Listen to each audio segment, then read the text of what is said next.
नमस्कार विद्यार्थी मित्रांनो, आजच्या या व्हिडिओमध्ये आपण सिपाई भरती 2025 या संदर्भात या सिपाई भरतीसाठी कशा प्रकारचा अभ्यासक्रम राहील, प्रत्येक विषयाला किती प्रश्न येणार आहेत, एकूण किती प्रश्न असणार आहेत, त्यासाठी कालावधी किती असणार आहे, निगेटिव्ह मार्किंग असणार की नाही, असे संपूर्ण छोटे मोठे जेवढे भी काही तुमच्या मनातले प्रश्न आहेत तर ते या छोटूशा व्हिडिओमध्ये आपण कंप्लीट करण्याचा प्रयत्न करणार आहोत।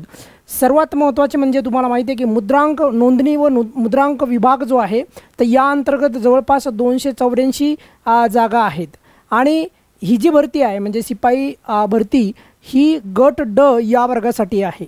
आता यामध्ये पण बरेचशा विद्यार्थी मित्रांना याचा संपूर्ण अभ्यासक्रम माहिती नाही आहे, म्हणजे कोणते विषय असणार वगैरे वगैरे, आणि या संदर्भात डिटेल माहिती तुम्हाला या व्हिडिओमध्ये आता मी सांगणार आहे। पटपट आपण सांगूयात अधिक वेळ न घालता। बघा इथे संपूर्ण तुम्हाला एकदम स्ट्रक्चर्ड वेने थोडं झूम करतो मी, तुम्हाला दिसेल, बघा दिसतंय सर्वांना दिसेल अशा पद्धतीने सांगणार आहे। एकूण विषय किती आहेत हे बघा, इथे एकूण विषय दिलेले आहेत विद्यार्थी मित्रांनो, हे बघा एकूण विषय किती असणार आहेत संपूर्ण माहिती दिलेली आहे इथे बघा। इंग्रजी, मराठी, सामान्य विज्ञान, बौद्धिक चाचणी आणि अंकगणित।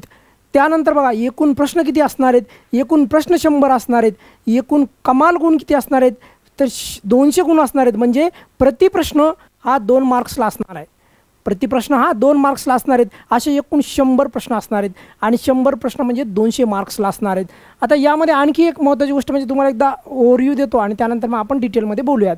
त्यानंतर बघा परीक्षेचे माध्यम कसे असणार आहेत, कोणते असणार आहेत वगैरे इथे दिलेलं बघा। इंग्रजी कोणत्या पेपरचं कोणतं माध्यम असणार आहे बघा, इंग्रजीचं इंग्रजी राहीन ऑब्वियसली आहे बरोबर, मराठीचं मराठीमध्ये, त्याच्यानंतर सामान्य विज्ञान जे आहे आणि अंकगणित आणि बुद्धिमत्ता याचं मराठी आणि इंग्रजी या दोन्हीमध्ये पण ते प्रश्न असतील। आता आपण एक एक मुद्दा आता समजून घेऊयात। बघा पहिला मुद्दा, विषय कोणते असणार आहेत, एकूण 4 विषय असणार आहेत। आता याच्यामध्ये तांत्रिक घटक वगैरे यावर पण जे आहे ॲड केला जाऊ शकतो, त्यामुळे तांत्रिक घटकला पण शक्यतो दुर्लक्षित करू नका। बघा पहिला विषय इंग्रजी किती मार्काला असणार आहे विद्यार्थी मित्रांनो हे समजून घेणं गरजेचं आहे। इंग्रजीचे एकूण प्रश्न येणार आहेत 25, हालाकी प्रत्येक विषयाचे 25 प्रश्न असणार आहेत आणि 25 प्रश्न जे आहेत तर प्रति प्रश्न असणार आहे 2 मार्क्सला, म्हणजे जर 2 मार्क्सला जर का एक प्रश्न पकडला आणि 25 प्रश्न पकडले तर किती झाले विद्यार्थी मित्रांनो, 50 गुण फक्त इंग्रजीला आहेत। त्यामुळे इंग्रजी जर तुम्हाला सिपाई भरती जर का हमखास जर इंग्रजी त्याच्यात तुम्हाला जर स्कोर करायचा असेल IBBS पॅटर्नच्यानुसार, IBPS पॅटर्नच्यानुसार या प्रकारची ही सिपाई भरती होणार आहे। आणि या संदर्भात आपल्या द प्रिसाइज अकॅडमी पुणे या ॲप्लिकेशनवर फक्त आणि फक्त मी तिथे फक्त इंग्रजी व्याकरण घेतो आणि तुम्ही एकदा ॲप्लिकेशनला व्हिजिट करा, त्यानंतर तुम्ही ठरवा विद्यार्थी मित्रांनो। आपल्या ॲप्लिकेशनची डाउनलोडिंग जवळपास 10,000 जवळजवळ आहे, त्यामुळे तुम्ही हमखास घ्या आणि मी फक्त एकच विषय शिकवत होतो म्हणजे इंग्रजी, त्यामध्ये तुम्हाला संपूर्ण व्होकॅब्युलरी येणार, सर्व क्लिअर करणार मी। त्यामुळे आणि फीजची किंमत, बॅचची किंमत पण अगदी कमी असणार आहे, 199 रुपये फक्त बॅचची किंमत आहे। या किंमतकडे जाऊ नका विद्यार्थी मित्रांनो, क्वालिटी पहा आणि त्यानंतर आवडलं तरच कोर्सला ॲडमिशन घ्या। पुढे बघूयात आपण, दुसरा विषय असणार आहे तो म्हणजे मराठी पण त्याचप्रमाणे मराठी 25 मार्क्सला असणार आहे, 25 क्वेश्चन 50 मार्क। सामान्य विज्ञान सेम तसंच 25 प्रश्न 50 मार्क्स। बौद्धिक चाचणी आणि अंकगणित आणि क्वांटिटिव्ह ॲप्टिट्यूड या दोघांचे मिळून 25 प्रश्न असणार आहेत, दोघांचे मिळून एकत्रित, त्याला पण 25 प्रश्न 50 मार्क्स। अशा प्रकारे एकूण प्रश्नांची संख्या जर पाहिली आपण तर 100 प्रश्न आहेत। त्यानंतर बघा एकूण आपण कमाल गुण जर पाहिले तर त्याचं उत्तर आहे 200, म्हणजे प्रति प्रश्न 2 मार्क्सला।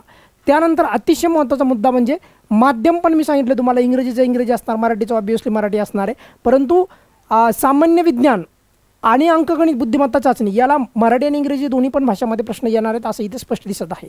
त्यानंतर बघा याला काही कालावधी मेन्शन आहे विद्यार्थी मित्रांनो, हे लक्षात ठेवा, काही कालावधी, तेवढ्या कालावधीमध्ये ते प्रश्न सोडवणं अपेक्षित आहे, तर तो कालावधी पण मी तुम्हाला सांगतो आहे। म्हणजे एकूण कालावधी आपल्याला असणार आहे 120 मिनिटे, म्हणजे जवळपास 2 तास बरोबर आहे। बघा 2 तास कसा कालावधी असणार बघा, इंग्रजीला असणार आहे 30 मिनिटे, त्यानंतर मराठीला पण 30 मिनिटे, म्हणजे सर्व सब्जेक्ट्सला जर आपण विचार केला तर एकंदरीत 30 मिनिट्सचा स्लॉट दिला जाणार आहे, म्हणजे इंग्रजी 30 मिनिटात सोडवायचे, मराठी व्याकरण 30 मिनिटामध्ये। अशाप्रमाणे यामध्ये तुम्हाला अभ्यासक्रम म्हणजे कोणते विषय आहेत, आता याच्यामध्ये सखोल जर माहिती हवी असेल, इंग्रजीला काय विचारलं जाणार, त्यानंतर मराठी, त्यानंतर सामान्य विज्ञान या संदर्भात पण आपण या चॅनलवर सविस्तर तुम्हाला मी माहिती देणार आहे. पण लक्षात ठेवा, आपल्या या चॅनलवर फक्त आणि फक्त तुम्हाला इंग्रजी व्याकरणाची जी बॅच मिळेल, इतर कोणत्याही विषयाची बॅच मिळणार नाही. हे तुम्हाला मी सांगावलं पहिलं. ॲप्लिकेशनला पण आपलं, कारण की आपण एक्सक्लुसिव्हली फक्त आणि फक्त इंग्रजी व्याकरण शिकवतो, व्होकॅब्लरी इंग्रजी व्याकरण. आता बाकी तुम्हाला जे बौद्धिक म्हणजे क्वांटिटी ॲप्टिट्यूड ज्या टीचरकडनं तुम्हाला आवडेल त्या टीचरकडनं तुम्ही ती बॅच लावू शकता आणि अगदी कमी फीसमध्ये आहे तुम्हाला, हे पण मी तुम्हाला सांगायलो आहे. यामध्ये आणखी याचं डिटेलमध्ये म्हणजे इंग्रजीमध्ये काय येणार, या प्रत्येक सब्जेक्टमध्ये काय काय येणार या संदर्भात मी सविस्तर व्हिडिओ लेक्चर घेऊन येणार आहे. पण तुर्तास तुम्हाला एक ओव्हरव्ह्यू आढावा, ज्याला आपण म्हणूयात अभ्यासक्रमामध्ये कशा प्रकारचे मार्क्स डिवाईड होणार आहेत वगैरे वगैरे, या संपूर्ण बाबी तुम्हाला याच्यामध्ये क्लिअर करण्याचा प्रयत्न केलेला आहे. आता जाऊयात दुसऱ्या मुद्द्याकडे.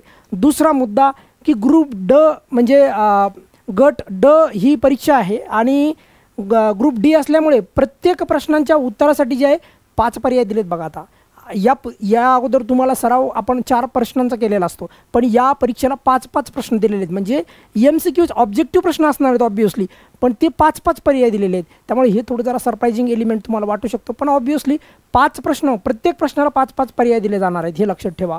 आणि एक खूप महत्त्वाची गोष्ट म्हणजे तुम्ही प्रश्नाला सोडू नका. बघा का, कारण की सदर परीक्षेसाठी नकारात्मक गुण पद्धतीचा अवलंब केला जाणार नाही, अशा प्रकारची प्राथमिक स्वरूपाची माहिती आहे. म्हणजे या परीक्षेसाठी, शिपाई भरती या परीक्षेसाठी तुम्हाला निगेटिव्ह मार्किंग नाही. कोणत्याही प्रकारची जर अपडेट यापूर्वी यानंतर जर आली या भरती संदर्भात किंवा इतर कोणत्याही भरती संदर्भात, तर तुम्हाला आपल्या चॅनलवर मी हमखास अगोदर देण्याचा प्रयत्न करतो. पण एक लक्षात ठेवा, तुम्हाला ऑथेंटिक आणि एकदम लवकर जर का तुम्हाला आणि व्यवस्थित सखोल पद्धतीने जर का अपडेट हवे असतील तर आपल्या या चॅनलला द प्रिसाइज अकॅडमी पुणे या चॅनलला तुम्ही सबस्क्राईब करायचं आहे, लाईक करायचं आहे आणि शेअर पण करायचं आहे हे चॅनलला जास्तीत जास्त विद्यार्थी मित्रांपर्यंत. कारण हे चॅनल आपण नवीन चालू केलेलं चॅनल आहे, त्यामुळे या चॅनलवर तुम्ही अधिकाधिक संख्येने जे आहे जुटायचं आहे. आणि या संदर्भात म्हणजे आता तुम्हाला इथून पुढे मी शिपाई भरतीचे काही प्रश्न पण तुम्हाला जे आहे फ्री ऑफ कॉस्ट या आपल्या या यूट्यूबवर पण तुम्हाला घेणार आहे, त्यामुळे कोणी काही काळजी करायची गरज नाही. तुर्तास तुम्हाला बघा शिपाई भरतीचा 2025चा अभ्यासक्रम कसा असणार आहे, नोंदणी व मुद्रांक विभागाचा याचा संपूर्ण अभ्यासक्रमाचा ओव्हरव्ह्यू आढावा मी तुम्हाला या व्हिडिओमध्ये घेतलेला आहे. या व्यतिरिक्त पण तुमच्या मनामध्ये काही जरी प्रश्न असेल, बॅच कशी जॉईन करायची वगैरे वगैरे, मी पहिल्यांदा तुम्हाला सांगितलं द प्रिसाइज अकॅडमी पुणे या ॲप्लिकेशनला तुम्ही डाउनलोड करा, त्यामध्ये तुम्हाला लिंक मिळेल. इव्हन तुम्हाला बॅच या व्हिडिओच्या खाली पण तुम्हाला डिस्क्रिप्शन बॉक्समध्ये पण तुम्हाला ॲप्लिकेशनची लिंकही मी देईल. काही अडचण आली तर तुम्ही मला नक्की विचारू शकता, त्या प्रश्नाचं मी उत्तर देईल. धन्यवाद.